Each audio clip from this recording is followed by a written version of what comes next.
welcome back to a brand new episode of the Who What Now Gaming Podcast, the podcast for consumers by consumers, where we ask the questions: who are you, what got you into gaming, and what type of gamer are you now? I am your humble host, Josh Stewart, and today we have a very special guest, content creator, D&D enthusiast, a published author.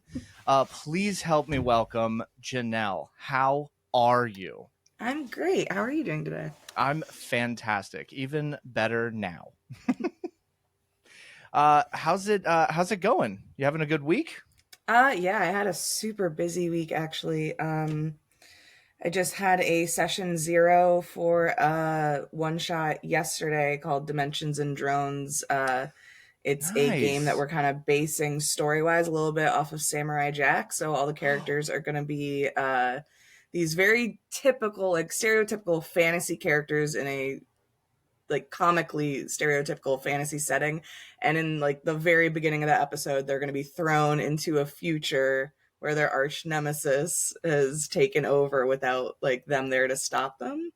And it's all about them trying to get back to the past to save the future kind of thing. So that was very fun. Session 0 we had last week. I also had 2 sessions of Fey Dark Eclipse, which is the main campaign that I run on my Twitch channel.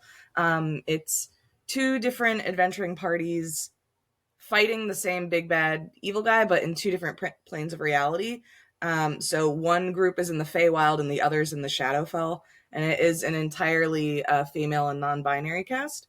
So that's been like a passion project of mine for this year. And so we had 2 of those episodes last week, which doesn't normally happen. Normally, we have one that's on the first Sunday of the month, and then the other is on the last Thursday of the month, just because scheduling. But for this month, everybody's schedules were kind of messed up, and so we had it on the same week, and that was a lot. Yeah, I bet. Yeah. How did prep go for all of that? For Fey Dark? Oh gosh. Yeah, for having two full. I mean, to have 2 full parties like basically operating in the same world at the exact same time. That's got to be a lot of prep work, right? It is. I don't want to like spoil anything, but one group specifically, when they like make certain moves, it affects the other one a little bit more. There might be a time travel twist coming up in that to explain that. So when I had them like in the same week, like that's kind of difficult because I need to have one of them first so that consequences, can trickle down to the other one. So that's always a little bit of a challenge, but overall, like the way I prep games, I know what is going to happen in the world if the players don't interact.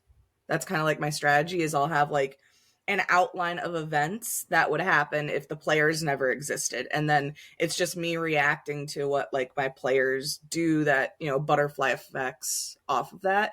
So before I start a campaign, like on this scale, I always have that outline done ahead of time. So it makes prep like not terribly difficult.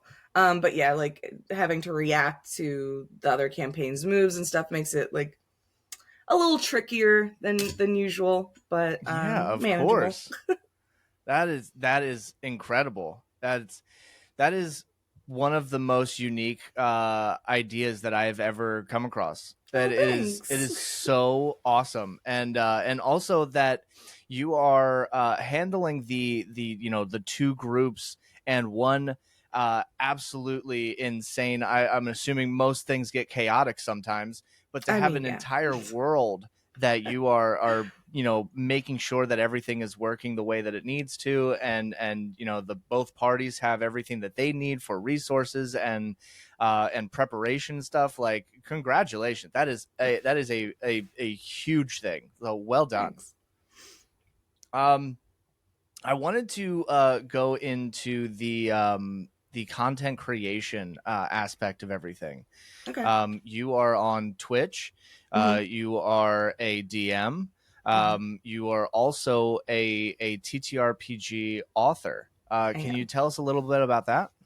Yeah, so the first thing I published, last winter was the Festive Three, which is a holiday horror game where you're kind of brought into this festive version of Baldur's Gate and you fight the holiday incarnations of the Dead Three.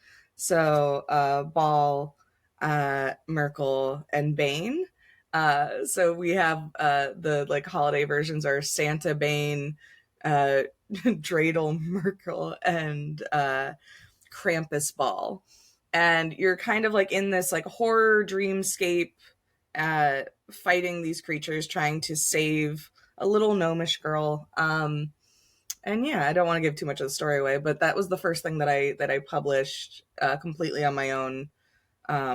I did all the art for it and layout and writing and everything. So that was my first project. And then more recently, I have been a part of Three Quills Publishing, which is a writing group with Margot Mods Games and with Talking XP, where we are writing Candela Obscura adventures. And we just finished our first Kickstarter for Blackout, and soon we're going to be announcing a much bigger book, I believe in October. So that's been very exciting. And I've really enjoyed getting to know the Candela Obscura system. It's made really well for that monster horror mystery genre specifically.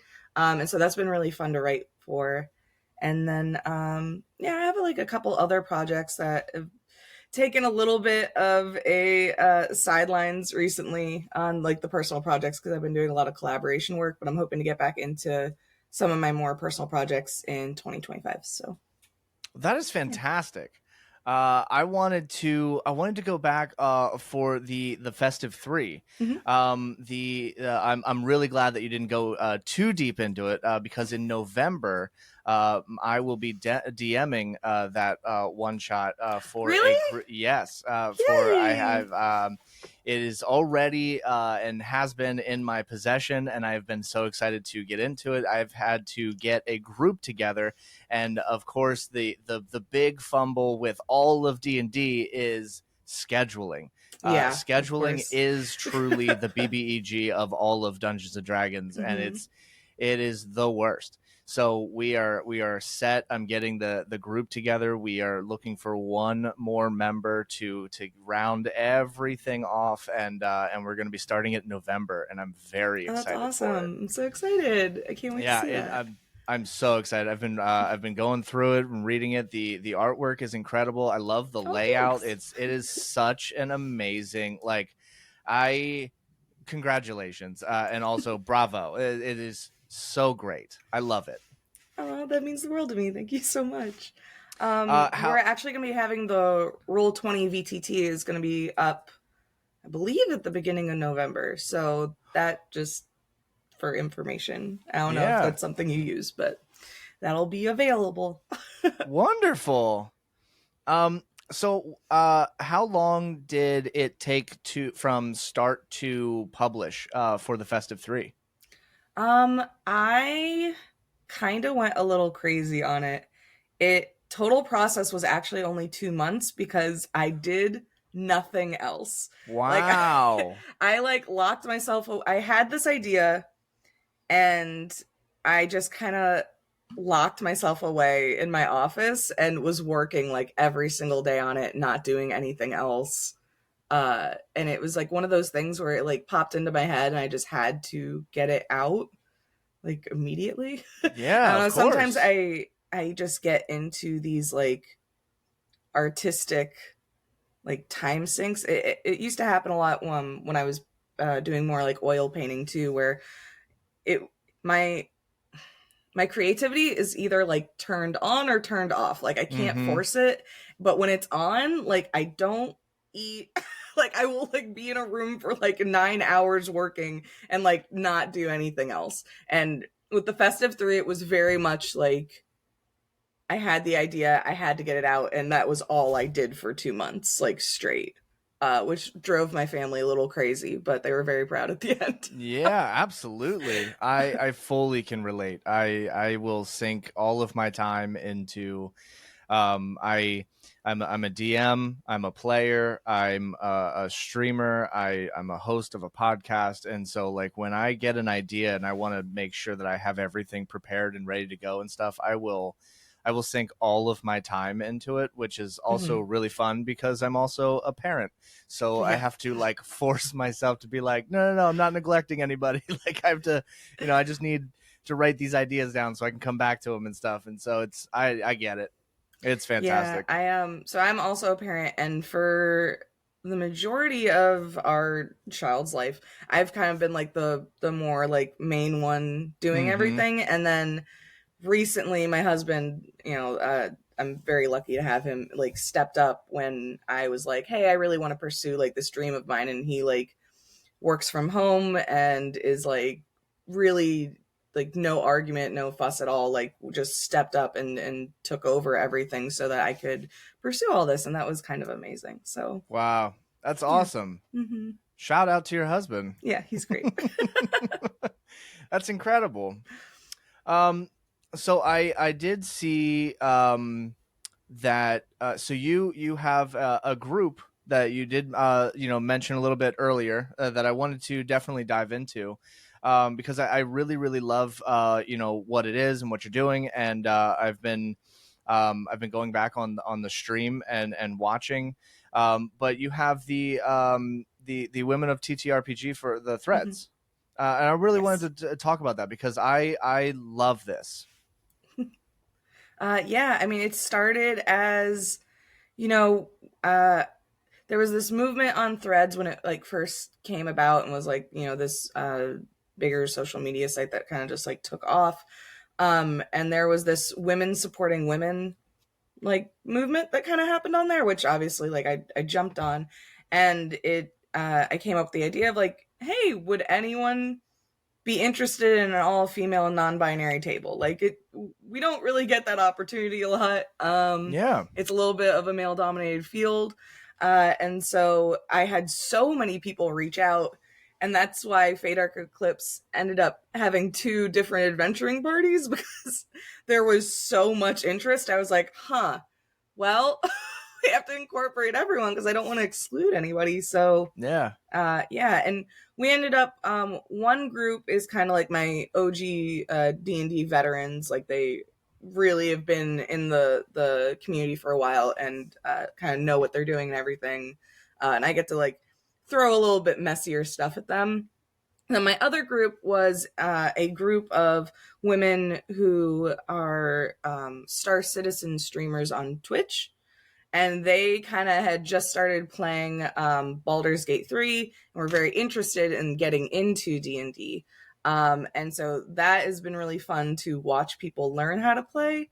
Um, we recently had a couple people who, for scheduling reasons, ended up dropping out, but like three of them are still there, extremely happy to be a part of the show. And we actually just extended our casting to more people so that we can have guest players on, and just yeah, so I recently like opened it up and we're having more people come onto the show. I put out the casting call, and it was I must have had like 50 people respond to me in 2 hours, Wow. which was crazy. And so now I have this huge list of guest players who are going to be coming on to both campaigns. They originally started out as 5 people in each, and now we're going to have a 6 spot on each squad for guest players to be able to come in. Pretty much every episode scheduled out to the finale at this point, which is awesome. Um, Wow. but yeah, it's been a very fun experience. Kind of getting to touch every aspect of what is so fun about D&D in this campaign, because like I said, I have my OG girls and then I'm also teaching people. So being able to have both of those dynamics in the same story is very fun. I think it makes it really enjoyable to like watch the series and like see like the different levels of players and things like that. Absolutely. That is incredible. Also, 50 is so Yeah, it was much. crazy. My Uh, my my inbox was flooded. yeah, I It was a bet. lot. It was a lot. Wow. What's the largest group you've ever like DM'd for? Oh, with like my older like friend group from high school, I think we've had 8 at a time. Wow. Yeah, and that was in an older campaign that I'm actually going to be rewriting and publishing probably next year. I'm hoping next year. Which is the first world. If you're familiar with Fizban's Treasury of Dragons at all, Yeah. so in the very beginning of that book, there is a poem, like a epic poem called "Elegy to the First World," and it talks about how the material plane of Dungeons and Dragons was formed, where there was this one world that was created by Bahamut and Tiamat and their first dragon Sardior, and how they created the first world, and that the Warbringer gods, so your like celestial like Torm and like those kinds, came into the world, and there was a war, and during that war, the one world that Tiamat and Bahamut had created split off into the multiverse that we now know as Dungeons and Dragons today, with your different settings and everything. Right. And so I had made a campaign that took place on that first world, and like made like the whole campaign setting for it, and it was like sort of like in a resting period between the war where civilization had like sprung up and the gods were like asleep, and it was about them like coming back to life and then or waking up, and the characters basically at the end kind of got to um, describe how the multiverse was created, like what that catastrophic event was and things. And so I've been very slowly, albeit, making that into a book to also publish on DM's Guild. So That is incredible. Where does the inspiration for all these? You have such a motivation and aspirations to create such like masterful works of art, and thank you. I'm loving it, and I almost wish that I had a time machine to just go to the future so I could like have these in my possession. Like these are incredible. Where do these like inspirations come from? Is this just you wake up and you're like masterpiece? I mean, I think most creators, kind of steal from their favorite media. Like you can Oh, see like a little 100%. bit of all the things that have inspired me in a lot of my work. Um, I mean, a lot of it comes from when you're playing D&D and like a cool story beat happens and you're like, oh, I want to take that and make it into a whole thing. I think specifically for the first world, like I was very clearly like inspired by the elegy from Fizban's. Like I read that and I was like, why don't we have this world to play in?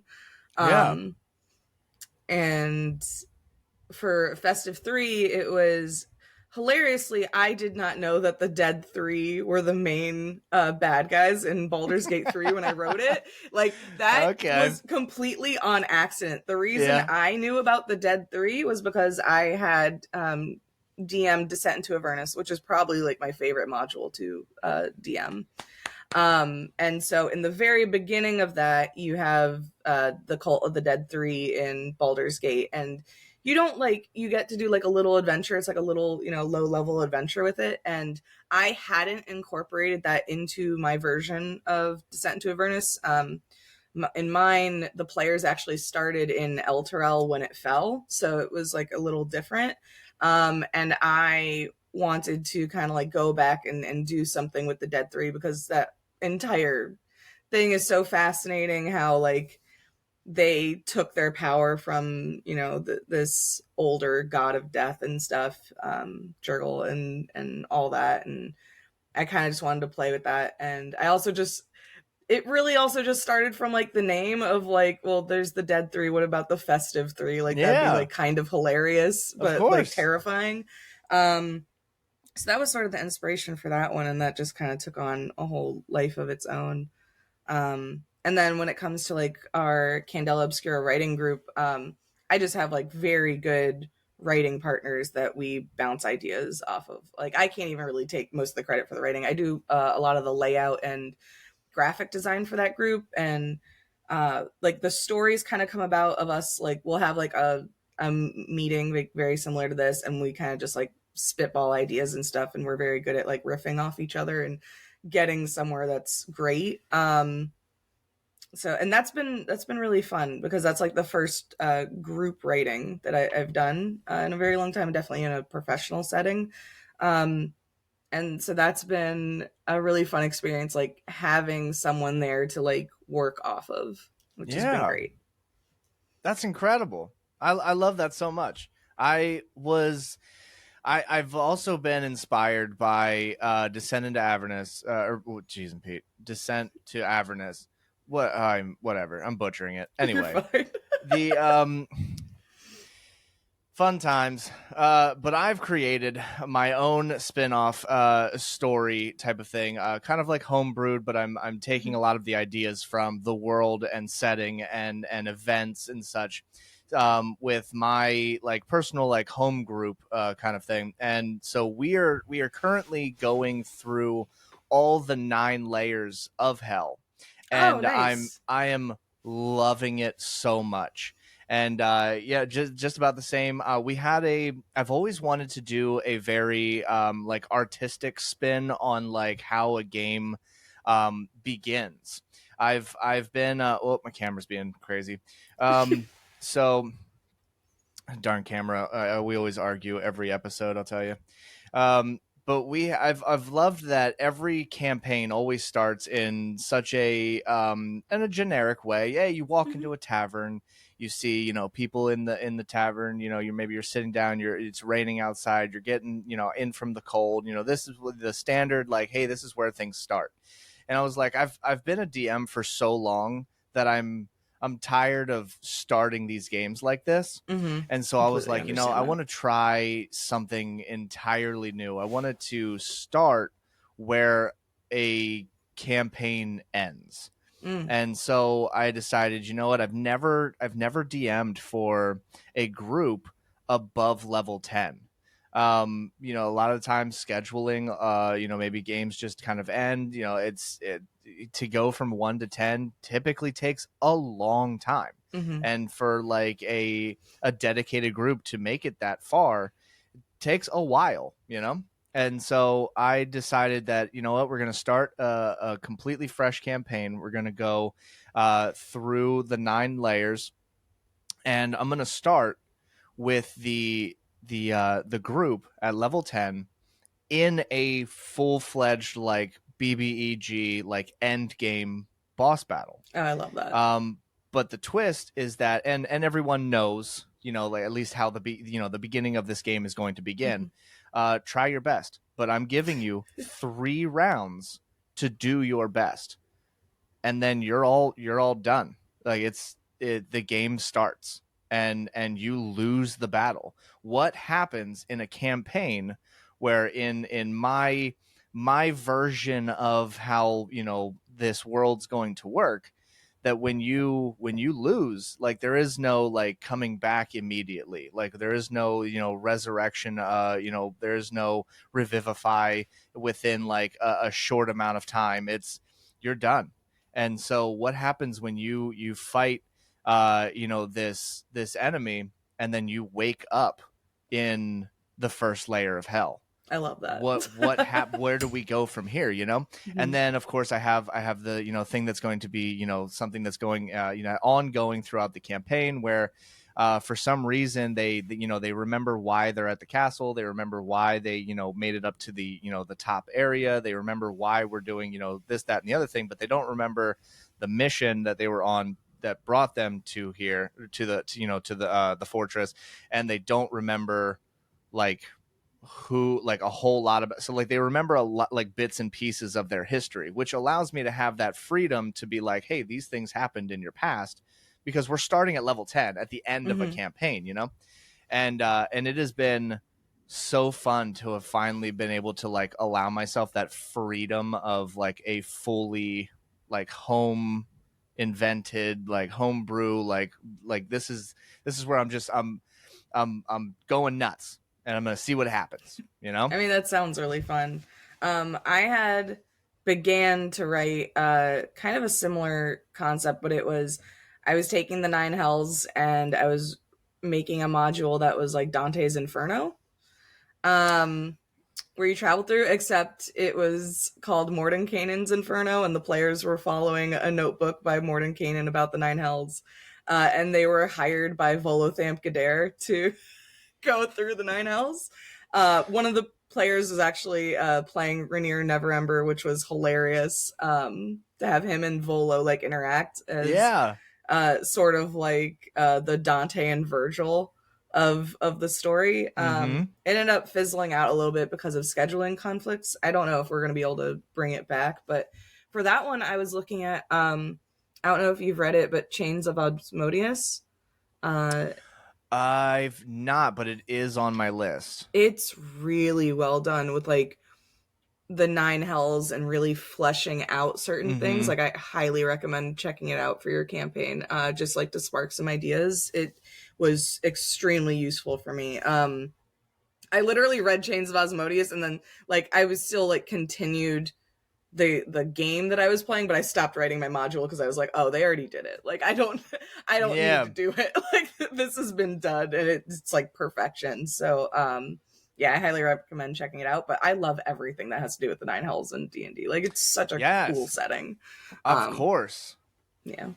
That's why I 1000% agree. And there when I first started playing Baldur's Gate 3 in like the very, very, very beginning of the game, and you have all the cutscenes and you're just like, plane shifting, and I was like, oh, are we going into like the hells? And then we dip out, and I was like, what? Like I love it. Many moments from Baldur's Gate 3 where, as like a fan of Descent into Avernus, I was like fangirling. Yeah, of course. Like when you meet Ravengard, and I was like, what is he doing here? I know. And then you like, I feel like a lot of people don't even realize that like Will's whole backstory, where he's like, well, Ravengard was gone and I had to go stop these cultists of Tiamat. And I was like, wait, does that mean like canonically Arkan the Cruel like succeeded in Descent into Avernus, and the Cult of Tiamat was resurrecting her at that moment? Like, are you like, that's something important to know, that like that had a canonical ending, or the fact that Karlach's story was tied to Zariel, and so like the entire game, like I'm playing it like, oh, this is great. Have you finished Baldur's Gate 3? So I haven't, because I'm a crazy person, and the way that I'm playing it is that I have like 4 games at the same time that are different like playthroughs.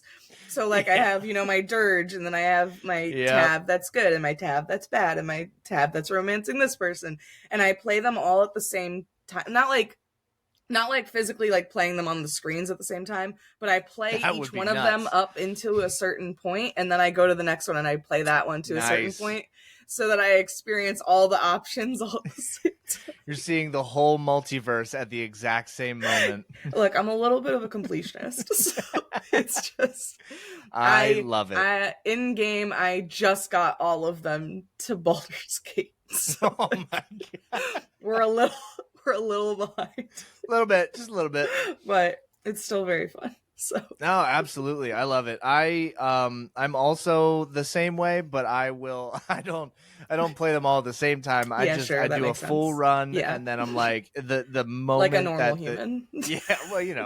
The moment that the credits roll, I'm like, bring it back. We're doing it again, and it is so fun.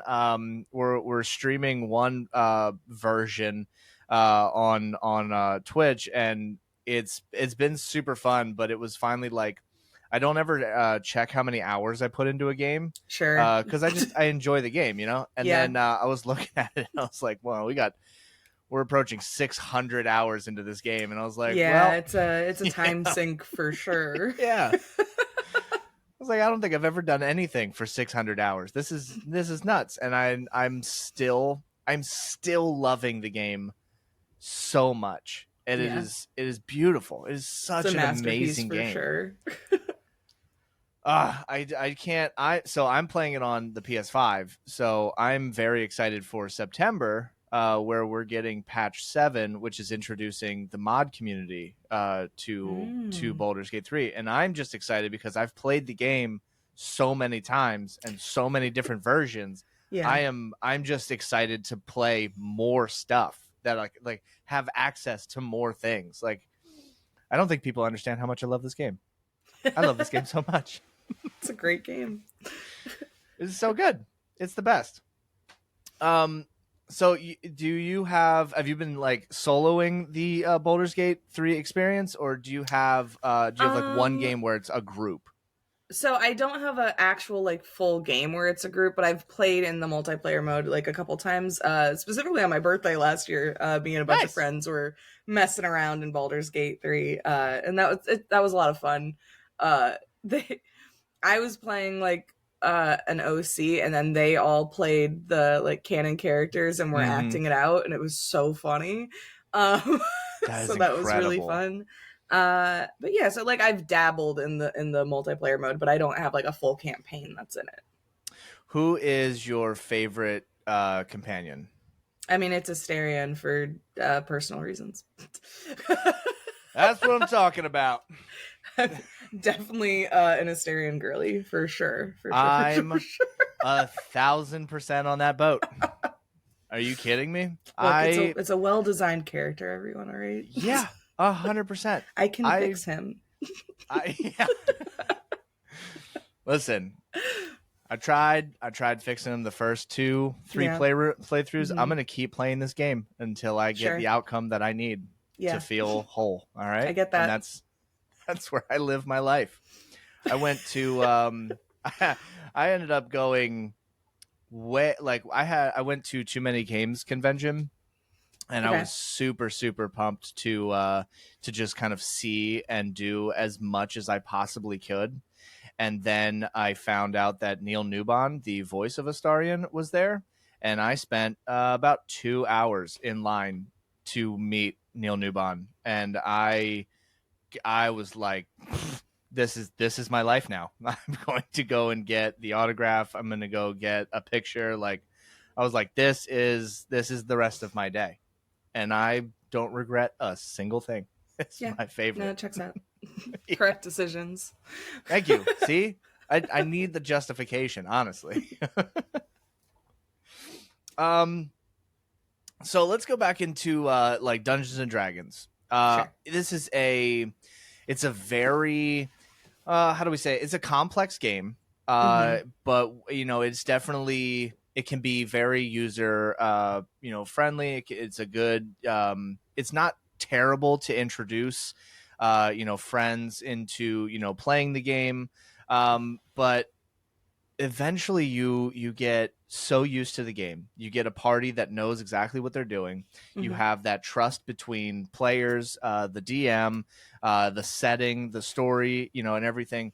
Have you ever had any absolutely bonkers moments like happen? Anything that was either completely derailed a campaign, all the way to the best D&D moment you have ever had? Okay, the best D&D moment I've ever had, I like know specifically what that is. Derailed a campaign. I don't think I've ever had that moment as a DM, simply because like I encourage my players to do the crazy thing. Like I don't go into it with like a set outcome that I want. Like I said before, my prep is like, I know what happens in the world if they don't exist. Right. And anything that they do is part of the plan. You know what I mean? So I don't really have like a set ending generally for things. As an example, in my Descent into Avernus campaign, we got to the final battle, they completely freaking ignored El Terrell being pulled into the river Styx. Like, could not give a shit less about that. they were kind of all evil by that point, because you can get corrupted in the hells. And in my version of it, I had kind of like made Archon the Cruel a bigger character because I'm a huge fangirl for that. And so like they had like these rivaling parties that had been going after the Sword of Zariel. And so in this like final battle, when you know there's the demons from the abyss and the devils of hell like kind of having the infernal war there, and they were like they had the Sword of Zariel and they like went to her to like kind of resolve that situation in like the conversation way. Right. uh Archon showed up and was like trying to release Tiamat like into the battle and stuff. And my players saw him, saw the hand of Vecna, and were like, we're bad enough that we could take on Archon. And they all went to get the hand of Vecna instead. And we're like, Elturel can fall into the river Styx. That's fine. We want that. uh, and so just like reacting to my players and like, you know, so it didn't derail the game, like it just changed what it was about. Right. So I've never really had like that moment of me being like, damn it, they did something that like messed up my plans. Like that's, I don't have plans.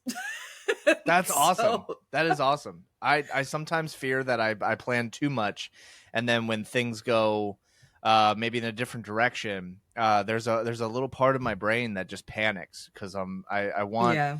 I want to make sure that the experience for my players is always, you know, amazing. But if something happens and I wasn't prepared for it, you know, I'm solely, you know, relying on my ability to improv. And as much as I will give myself, you know, a pat on the back for, you know, my improv skills, it sometimes it is like a terrifying, you know, situation. Oh, it's I freeze up every time someone's like, "What's the name of this NPC?" And I'm like, "I'm sorry, they don't have a name. Yeah. Their name is Goblin 4, and I don't know. 1000%. Yeah. I will say, like in my Feydark Eclipse campaign, what I get away with a lot is if someone's like, "Oh, what's their name?" I'll be like, "They don't know their name. They gave it to a Fey." Oh, that's brilliant. That's been like my default, and I've probably said it too much at this point that they're gonna start catching on that that's just me panicking. But yeah, so I'll just be like, they don't know their name. That is name gone. Fairies be like that. I don't know what to tell you. This is now the one episode I hope none of my players listen to. This is going to the honestly, top of my ability chart here.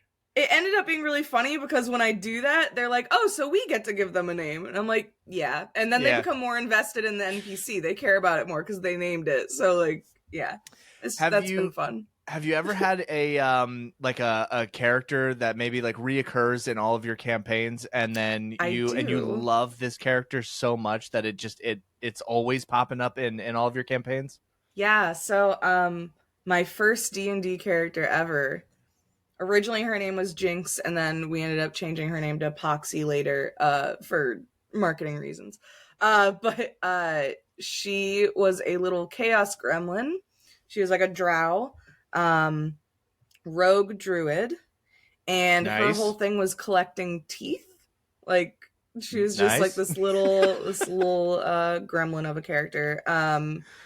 And so when moving forward, like after that campaign, when I started DMing, I would put her into all my campaigns as having this little shop called Poxy's Teeth Emporium, where players could go, and if they collect the teeth from creatures they, you know, kill or whatever, they can have magic items made for them and things like that. There's also a mechanic if you want to take out your own teeth and have a magic item that's like crafted for you. Like it's like borderline real creepy. But so she pops up in pretty much every campaign that I run at some point. And eventually I have like half of it written. I'm going to be making Apoxy's Teeth Emporium module, where it is, so the whole like concept behind it is that there are 8 different story routes that have these like a big bad evil guy, you know, and they each have a different one. And then there are adventures, one for each level 1 through 20. And you can apply any of the story routes to those adventures. So it's, you know, really, gosh, I can do math. So 9 times 20. So adventures that you can do total. Right, of course. But yeah, so that's something that I've been working on for a while, and the nice thing about it is that it can either be a solo campaign, or the like kind of magic thing about the Emporium, because I ended up putting it in every single campaign that I've done, is that I gave it like an extra dimensional quality, so like it can be anywhere. And so you can also just pop it into your campaign for like a story beat or something, and then it disappears or whatever. Very similar to like the Wandering Emporium in once again in Descent into Avernus. Yeah. So that's eventually something that I would like to publish. That's really like the first idea I ever had for a D&D module, but it's like my baby, so like I'm like it's I'm gonna be working on it for a while. Of course. But yeah. Oh, and then you had asked about best D&D moment before. Yeah, sorry. Raging ADHD. I just kind of usually let it drive, and then yeah. So I had the bucket list experience of putting a bag of holding inside of a bag of holding. That was wild. So I was in a Waterdeep dragon heist game. I had made a character named Blitz Avionesets, who is actually the character that I play in Baldur's Gate 3 that I stream on Twitch. She is a blue dragonborn rogue, because I didn't know anything about Waterdeep Dragon Heist when I made the character, so I made a dragon who has to do with water and steals things. Because that's all right. I was like, I got these 3 words in the name, and that's what I'm working off of. So she also like has she's from a shipping family, so she has like a ship and stuff. And so we were in, gosh, where were we? It's like the Underdark area of Waterdeep. I forgot the name of it, but it's like these docks. Jarlaxle has like a base there that I know of. So we were like in this area, and there was a mind flare that had taken over our barbarian's brain. And our barbarian was incredibly OP, so there was no way we were gonna beat like he's a Dampier barbarian totem warrior. And so 2 of the other party members were down. It was me and the guy who's being controlled by the mind flare. So like they're like we were all gonna die or something. Like it was gonna be a TPK potentially. And so I took a bag of holding and put it into a haversack and threw it at the mind flare. And then my GM was like, you can do that. That is going to open up a portal to the astral plane. You have to hold on to the pole that's next to you to not be sucked in yourself. And it's going to be a really high DC. I was like, okay. And he's like, and you have disadvantage. It's like, okay. What? I rolled 2 nat 20s. What? 2 of them? 2. Isn't well, I don't know. I don't know what the odds are on it. It was nuts though. I was screaming. I was taking pictures of my it was nuts. I was losing my mind. Just so I was able to hold on.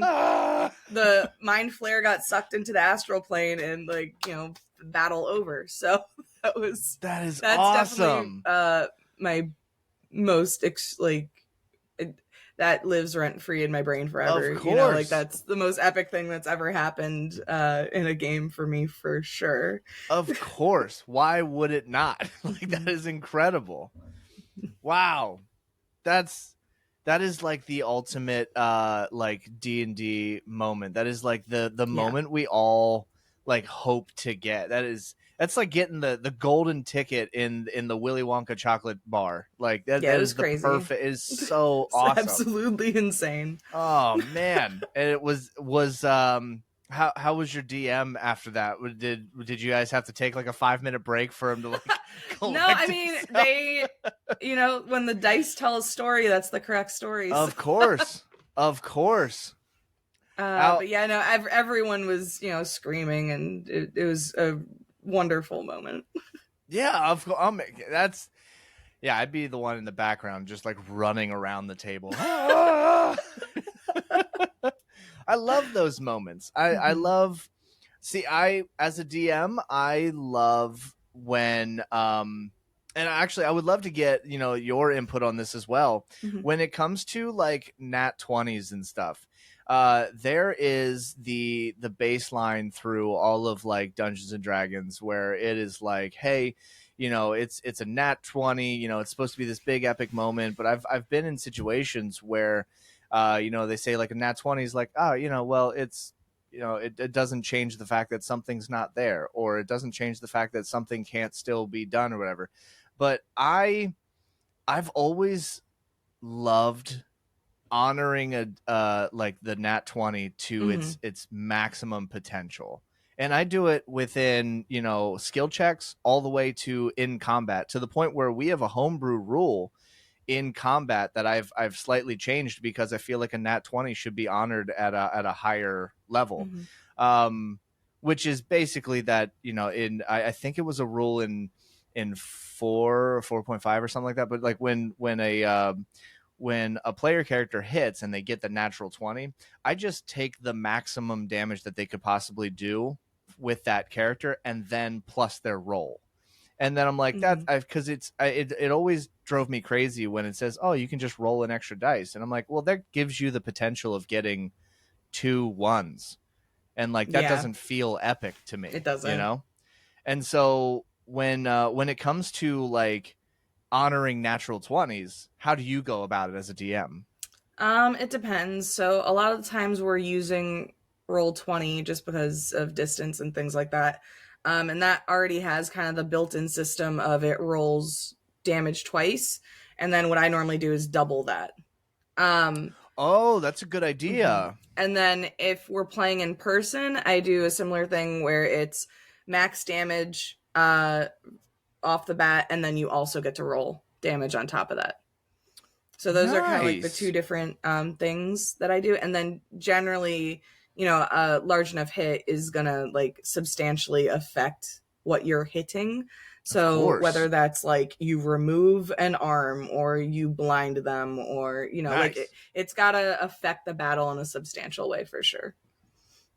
Fantastic. And how do Mhm. you approach that during like skills checks or like Oh, I always honor a nat 20. I know, perfect. it's technically not supposed to matter, I guess, if like the DC is higher than like what they can achieve. But if they can't do Yeah. something, they don't roll for it. Like I'm never like that asshole that's like, roll for this. Oh, it's impossible to like then you just say it from the beginning. You Right, just say it right. from the beginning. Oh, you look at this and the mechanism is like, far beyond what you could possibly Of understand course. or Why something waste like the that. player's time?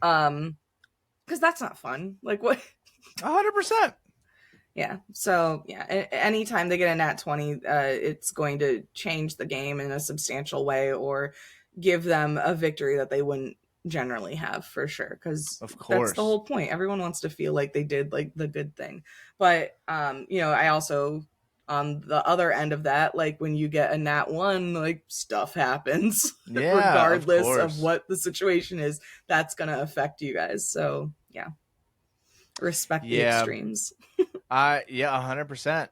I think I think at least for me, because I love the player experience so Mhm. much, I will sometimes, like when things are like a natural, like if I have an enemy and I'm attacking the players and I roll like a natural one or something, like there's always something like that's going to happen, or like it affects, Mhm. maybe the enemy that the players like maybe don't notice, so it's something that I'll bring up, afterwards or something, making that like the next hit like a lot more potent or so. But a lot of the times when like a player character gets like a natural one, unless there is like a very funny situation, I'll usually like downplay it just a little bit because like I All right. enjoy like the continuation of a story. But it is always really funny to me, and I don't know why it's always funny to me, but it always brings me so much joy when someone is trying to be sneaky and they're going through like the woods or something, Mm-hmm. and they're like, I'm gonna sneak up on this camp, and I go, okay, we'll roll for stealth, and it's like natural one, and I'm like, how does it feel when you step into a bear trap? And they're like, what? I'm Oh, like, come on, like this is the most nat one situation you could possibly no. be Yeah. in, you know? Yeah. Amazing. It's so fun to me. I don't know. That's just me. I don't know. No, it's definitely nat ones can definitely be really great like comedic moments. I feel like a lot of the time I also use them to kind of force the characters to maybe reveal things that they don't want to, like not Ooh, necessarily that the player doesn't want to, but like the character right. wouldn't want to.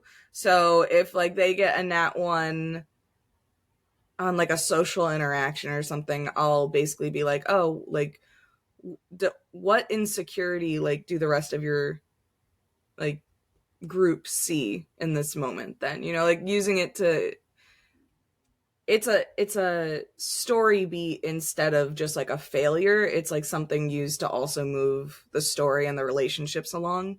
um I love so that. that way like it's still like almost as important as a nat 20, is just like in a very different way. Yeah, of course. That is. I'm probably gonna steal a little bit of Yeah, that. I'm not absolutely gonna do. lie. That's that's something I haven't thought about before. That's awesome. I really like that a lot.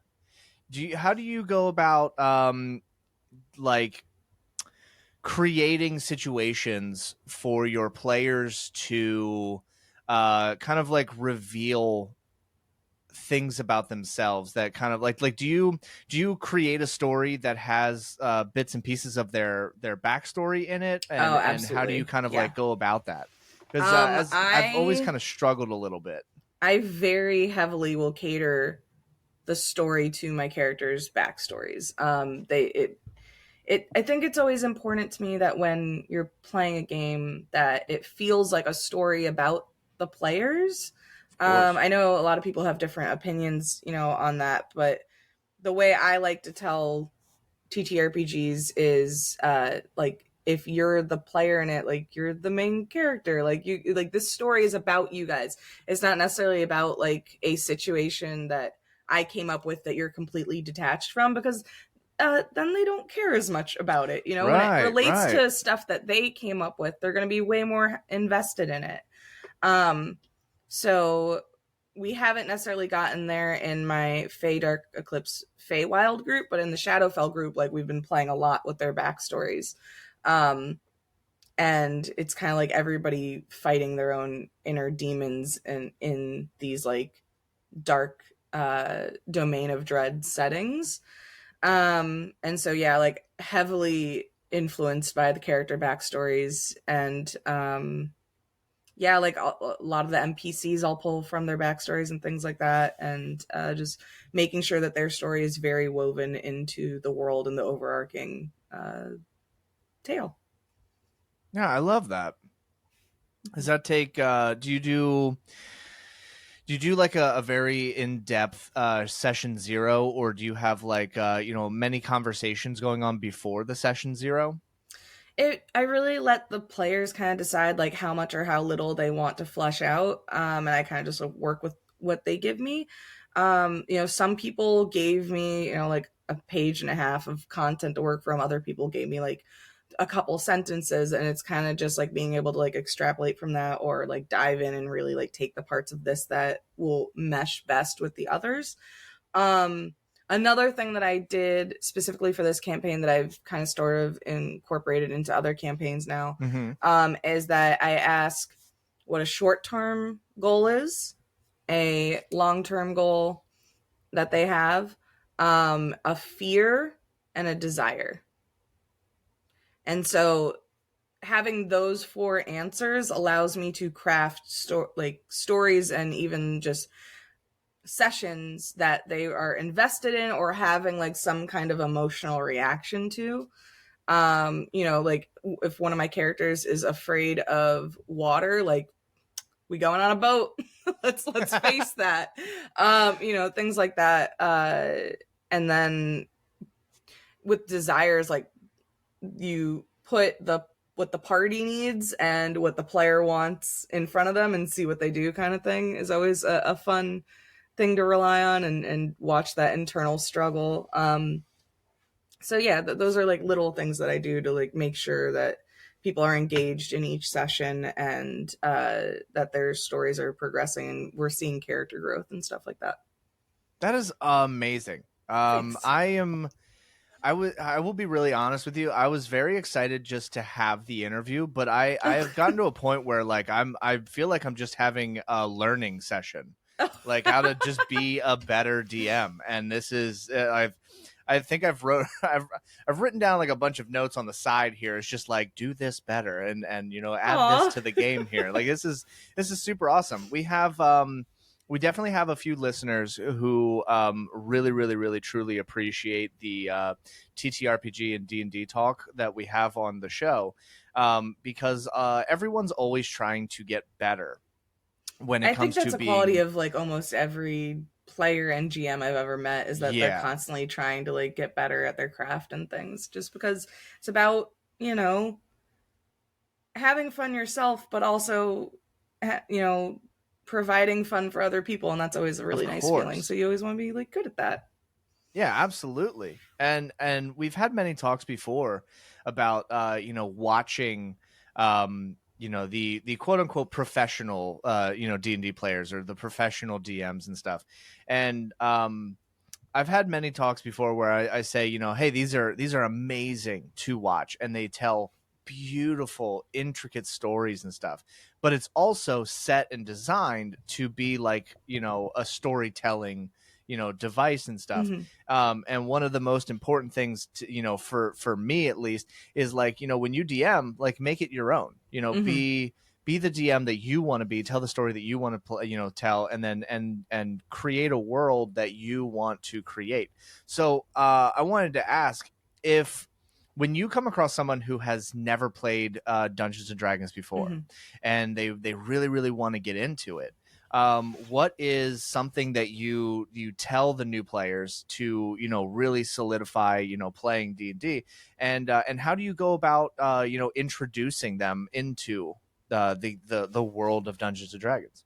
So specifically with my newbie group of players for Fade Dark Eclipse, it was they had played Baldur's Gate 3, so they kind of had an idea of what was going on a little bit with like mechanics and things. Nice. But for most part, it was getting them comfortable role playing.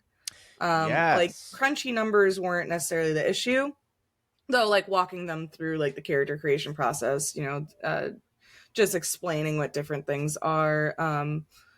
I feel like that's like a lot of people do that, but it Yeah. was getting them comfortable being their characters, which was not necessarily a struggle, but I think that that's kind of something hard to just get thrown into if you've never done it before. So it's speaking to them in character and at first allowing them to be like, well, my character does this. And then me saying, like, okay, if they say that, like, how does it sound when they say that? Like, what are the Right. actual words that they use? Like, play with me. And recently, when I did bring a little bit more experienced player into the group, and that helped a lot because I think sometimes just having the GM to like riff off of can be a little intimidating. So having another player there that was also engaging with them and that made them open up a lot. And so like the recent episode with that group was much more role play heavy because they were finally more comfortable. We're on like episode 3 with that group now. And so like watching them go from little players who aren't doing that as much and more like just describing like oh my character talks to this character about this thing instead of like actually role playing it out, and now they're like fully role playing it out every time. So that has been a really fun progression to see, and that's probably my favorite thing about teaching new people and like watching them open up and start to really Yeah, enjoy the game and stuff. absolutely. Mm-hmm. That is so cool. I love that so much. I always tell like new players, or at least the groups and stuff, we bring like a new person in or something, and I always say like, hey, listen, don't. So sorry. Hey, you're fine. I got a phone call and it like shut all my stuff off. There was I always love telling my new players and new to the group, when it comes to role playing, to just be yourself, but also to play around with the idea of being that character. And you don't have to put on like a persona immediately, but enjoying the just play around with like a voice.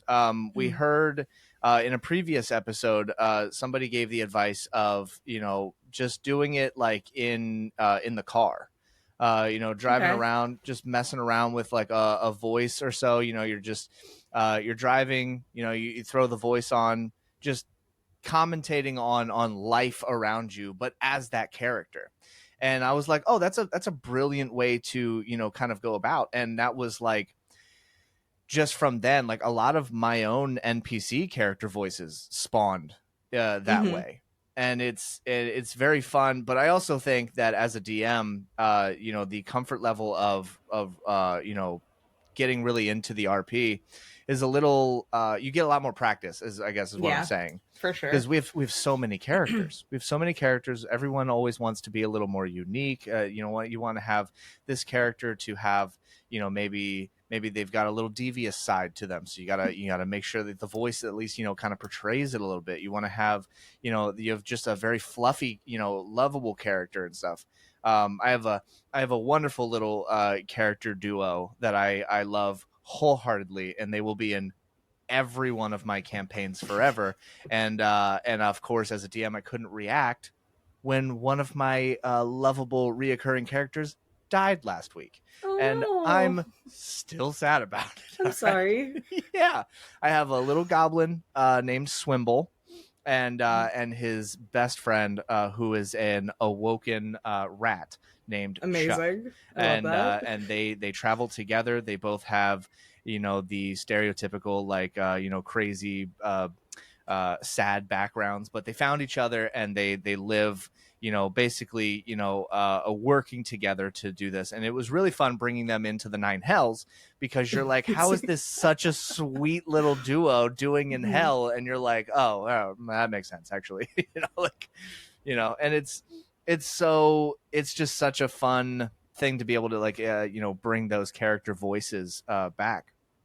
I love it. Cool. um what is some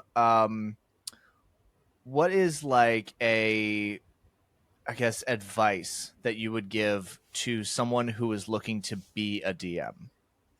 Ooh. Um, Work with your players. It is a collaborative story. Uh, Try not to like get too in your head about you telling a story and make it more about you guys are telling a story together is like the best advice I can give, I think. Um, yeah, just yeah, work with them so that they're invested in the world. That's awesome. I actually completely agree. Um, do you recommend that as a DM that you dive into any resources or Ooh. maybe like other published art, books and stuff, to get like a better idea as to, maybe like the world around it? I will say I made the mistake of trying to do homebrew first, and I don't recommend doing that because you don't know how to Really? balance things yet. Actually, yeah, no, okay. Yeah, no, I agree with you. All like right. Yeah. I would recommend finding a module that you're interested in, reading that book, and then running that game first to see what pacing works, what like mechanics you like, what mechanics you don't like. Um, because I think that that helped me a lot when I then went on to make homebrew content because I kind of had like an established of like this is how the pacing should be, this is how this is the information that you need to know going forward. Um, I've also learned that it is way more important to know a character's motivations than like if a player does this, how do they react? Like it's much more important to know what the character's motivations are for an NPC, like what they're after and things, because then it allows you to react to what the players are doing a little bit easier, instead of like having like a set rule book of players do this, this is what happens kind of thing, like a web. Um, that seems to like make things a little bit easier. And yeah, I think just reading what is out there first to then learn what the rules are and then learn how to break them properly. It's kind of like the same thing that you're kind of taught in art school, which is learn the foundations of what is there so that you can break those rules later in a meaningful way. And I think that applies to Dungeons and Dragons as well. Absolutely. That's probably one of the best things I've heard in a long time Oh. is learning the rules so that you know how to break them properly. Mm-hmm. That is brilliant. Um I have to admit something probably horrible in the D&D community, but I have very many modules, and I have read a bunch of them. I Mm-hmm. have never DM'd a module before. But you've at And least read them, which is really yes. the main thing that I'm getting after is like know what's out there. Yeah. So I tried to make a homebrew setting without ever reading a Oh no, I did the module, same thing on my very and first that game. Yeah. was it was a little bit of a catastrophe in some aspects. Granted, Yeah. some very funny things came out of it. Like I went into that and just made like the most meta store ever.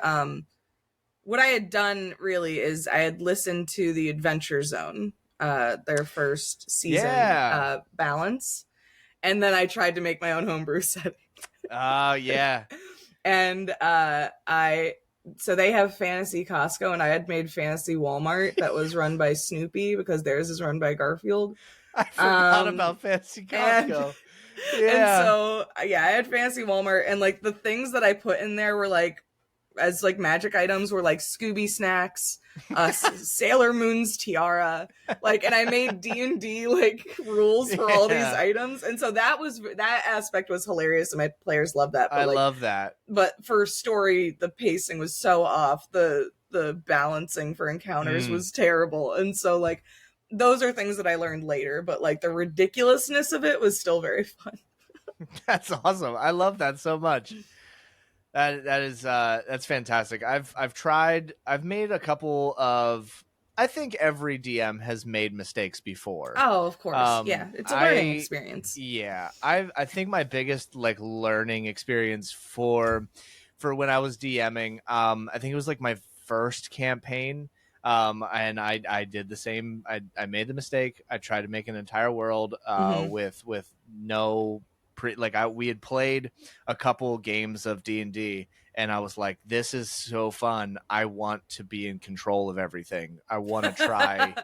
like being a DM. And so I want to do all of these things, and I want to just have the freedom to do it. And so that was what I ended up going with. And I had these story moments that I wanted to happen so badly that I actually broke our campaign to the point where it slowly fizzled out, Yeah. and like we couldn't continue the game. And it was solely because I did the one thing a DM should never do, and I made a player's decision for them.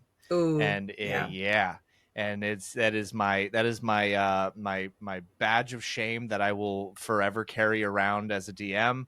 And the player that the character, the player, really great friend of mine, and is a very supportive person.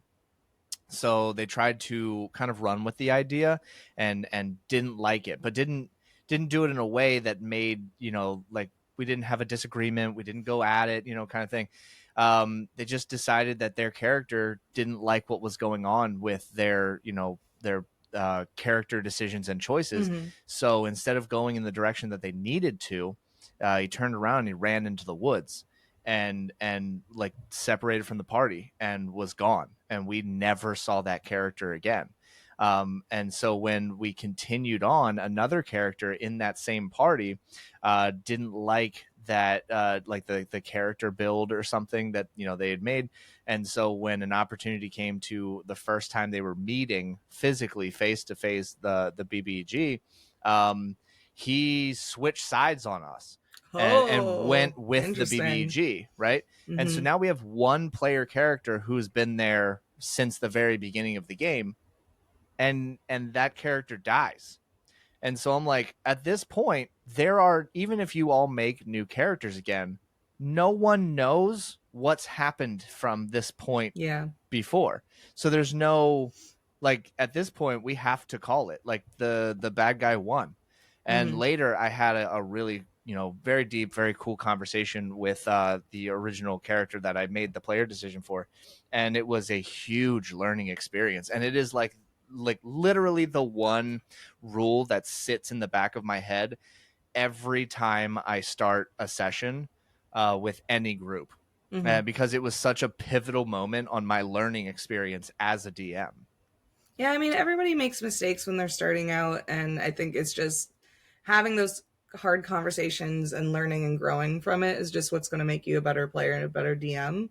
Um, but yeah, I've made tons of mistakes, like as a GM, but player autonomy is definitely important. And as someone who has had player autonomy taken from them in a game as a player, like that can really like hurt sometimes. So like I'm glad that you guys like are good friends and were able to like sort through it, but I can definitely Mm-hmm. see how like something like that can, implode a game a little bit. Yeah, yeah, and I think it also really worked out because I'm a big believer in having each game and each situation, scenario, which have you. Everything always has to be a safe space. Hmm. Everyone, I very highly encourage, like, if something, because I'm running the 9 layers of hell. Hell's obviously not like a land full of rainbows and sunshine. Like, it's Yeah. a pretty messed up place, Hmm. and so we do hit some dark subjects.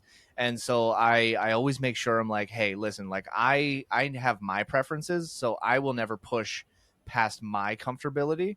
But I also need to know that, like, if we do get to a point that is maybe like a triggering thing or something that pushes a little too close to a boundary that you don't necessarily want to, have or interact with, like, we all have, the code phrase or the button on the Discord. We always have, Hmm. this, that, or the other thing. Like, it's always, always, always a safe space and area. And that's a big thing for me with when it comes to streaming, when it comes to being, playing TTRPGs, when it comes to doing the podcast. Like, I feel like you're only going to get the best out of a player or out of, a guest or out of, your community if you present that safe space. You know what I Hmm. mean? And that's why I think session zeros are so incredibly important.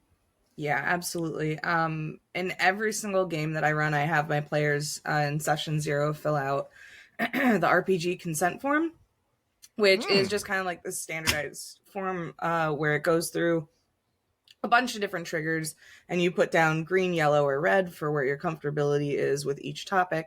And then I will cater the story to that generally. Um, Oh, and that's wow. kind of like just my way about going with it. And then also we use, stoplight during games. So if somebody is having an issue, they can say yellow and we go off of that topic, or red and that's a hard stop, we go to break to Yeah, discuss what's going on. absolutely. So yeah, that's the way that I handle safety and safety tools in my games. But I also know a lot of people use lines and veils, which is great. I may start to incorporate that into my games as well. And then just very open communication with your players and things. Can you tell me more about lines and veils? Sure. So, lines and veils is a safety tool where players write down a line or a veil. Veil means that it is something that you're not super comfortable with, but it can happen out of scene. So, Oh, okay. whereas a hard line is not in the game at all. And that's kind of like the difference versus like stoplight system, which works off of green, yellow, and red. Lines and veils is more so like this can happen off camera, basically, versus this should not be in the game at all. So just a little bit of a different way of approaching it. I love that. That is so awesome. I'm also I really like that, you care as much about the, making sure it's a safe space, because it really is truly important. Hmm. We talk a lot about, on the show, making sure that we have like the safe spaces, but also like, making sure that we're, mental health is always a super, super important thing. Absolutely, yeah. And so it's really nice to like, be able to, um, have that common ground, especially when it comes to like a DM. Like it's very, Hmm. very important, at least in, my opinion, like it's very important that your DM also feels that way. Yeah, I mean, Cause I don't want to traumatize a player. of That would be course. awful. Yeah, no, of course. Um, and I've had many conversations with even like players in Hmm. games where I'm like, the question has been bounced around like, can we die in this game? And I go, Hmm. yeah, yeah. Like you're not invulnerable. Like I mean, you might be like the main characters, but like you don't know how the game could end. Like the story might end with your death. Like oh, Hmm. who knows? Um, but like also you're not like completely invulnerable to all of these things. And I always want like my players to know that like yes, you can die in the game. The key is that I'm not actively trying to murder you. Yeah. Because if I kill all the player characters, um, I don't you don't win at D&D. It just means I don't have a game anymore. Yeah. You know what I mean? Like I've put so much time and effort into creating a world for you to play in. If you all die, like it's what I just blew a Saturday for no reason. Like, like come on, Hmm. Well, I gotta say, this has been an absolute pleasure to be able to have the opportunity to speak with you today.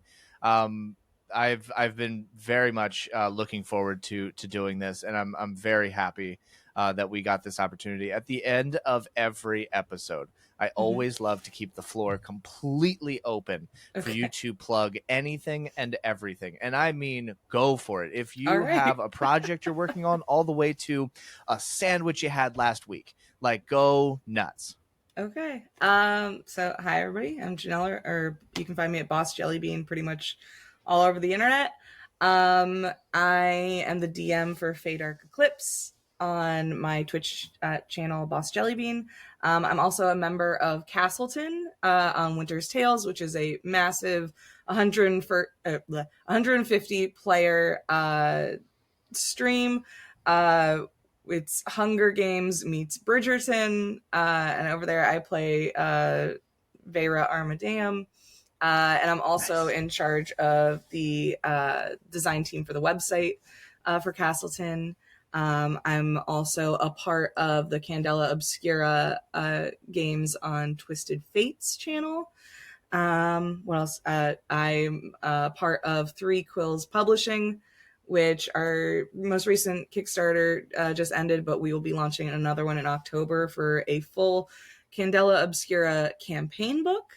Um, what else do we got going on? I am going to be running a Stoneburner one shot in October. I believe it's October 28th, and that is Dwarves in Space, which is going to be really fun. I'm also going to be running a Salvage Union one shot, which is a game where you build these massive mechs in a post-apocalyptic world, and that is going to be on what day is that? Shoot. I got so many things running around here. Salvage Union is going to be October 13th.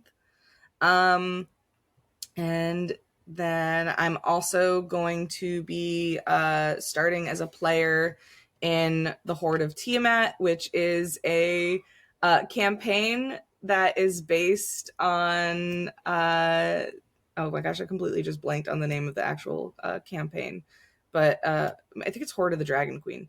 That's a campaign about fighting Tiamat's cultists, Yes. except this version of it is we're playing as the cultists, so that's going to be Oh, no really way. fun. Yeah, and I'm going to be joining them on September 18th. That's going to be on Wednesdays on YouTube, I Nice. believe. That's coming up. I'm also joining the cast of Shadows of Ashclean, which is run by Mr. Dandy DM. And that's a homebrew setting from his mind that I'm going to be joining. I built a crazy OP character. She's based on Iron Man, and she has 23 Yeah. AC and can fly, and I'm very excited about it. Nice. And then what's the last thing I got going on? Oh, also Dino Crisis on Twisted Fates, which is going to be September 13th and 20th, where we are playing the 10 Candles system in a Jurassic Park game. So we're all going to get Wow. eaten by dinosaurs. Yeah. So yeah, I got a bunch of stuff going on. I'll I'd be say. putting up schedules on my socials. So if any of these sounded interesting, go check it out. And I'm sure there's a million things that I forgot to mention. So That is incredible. Well, at after we finish the recording, if you don't mind, send me all of those links, and oh I sure, yeah, absolutely. always put those at the bottom of the description under each of the episodes. This has truly that is so much stuff to go on. Yeah, I'm realizing that's So not even busy. everything. I didn't mention this other project, Legends and Lore, that I'm a part of, which is with Crit Eat and Grin, where it's a DM roundtable. We switch who the DM is every Oh, game. nice. I think that's coming out in November. And then last project I'm a part of that I Please, should be no. plugging is Somebody's Heroes, which is a large, I want to say 30-person campaign where there are 3 different adventuring parties, and in this world it's called The Fall of Talaliva. And in that one, I'm playing a little plasmoid goo girl who is like 3 days old. She was a gelatinous cube, and then through a science experiment, she is now a person. So I that's love also going that. to be very fun. That is so awesome. I love those like the roundtable concepts. Yeah, We it's have been super fun. yeah, we have this like little thing going on with like anytime we're introducing people to like D&D and stuff, we'd like only have time for just like a super quick like one shot. Which the funny thing is that your published work is going to be a part of our little like Oh, story thing that we've been building. yay. It is it's basically like you walk into a tavern, it's a lot of things are going on, it's a rainy day, you're sitting down, you're just trying to get some food and a drink or whatever, and there's a group of people sitting around the bartender, and they say, well, you think that was a story, let me tell you about the time, and then it's like da da da da, and then that story is the one shot that we're playing and Oh, stuff. I It's like, love oh well, that. That's so fun. yeah, and did I ever tell you about how we returned the keys to this, that, and the other thing, or have you ever wondered why the mountains in the distance look the way they do? Well, let me tell you. And it's like it's all these stories are just the one shots, and we're just slowly building the lore of the land around this like blank canvas of a story one shot thing. And so I love the roundtable concepts. It's Yeah, so fun. I'm excited to see how that turns out. Um, well, thank you so unbelievably much for being here today. Thank you for having me. Please, everyone, go check out the links below. Please go support. It's you will not regret it. And please get your hands on the Festive Three. I have been loving going through it. It truly Yay. is so fun. I love the concept, and especially if you're looking to get a super fun, a holiday one shot, going on for your group as a little treat as a DM to say thank you to all of your players. This is the one shot you definitely want to be doing. It is so fun. So once again, thank you so unbelievably much for being here. It's been fun. If you want to find myself or the show, we are on Instagram at Phoenix Stewart, and you can also find the show on Instagram and TikTok at Who What Now Pod. We always post clips of the shows from before and of shows that are coming up. You can always find us on Twitch every Saturday, Sunday, and Monday.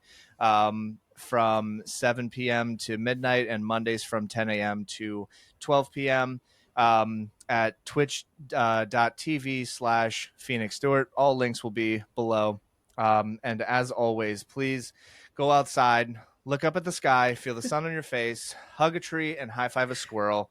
And we will catch you on the next one.